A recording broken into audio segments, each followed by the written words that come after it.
Hello! In this video I will show you how to install a ChatGPT widget on a Motorola Edge Plus. So you have to start by opening your Google Play Store, then click on search bar and type in Wally AI and click search, and then click install.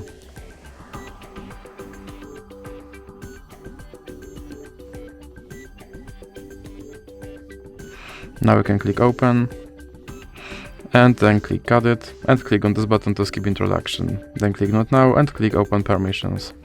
Then select AI Assistant and click here to allow this app to display over other apps. Then you can go back and go back again. Now click start, and as you can see right here there's my ChatGPT widget, and I can open him and I can tell him to do something.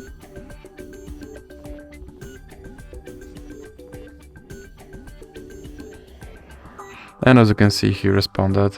And if you want to remove him from your screen, simply drag him into the X icon in the middle. So that's it for this video. If you liked it, please remember to leave a like and subscribe.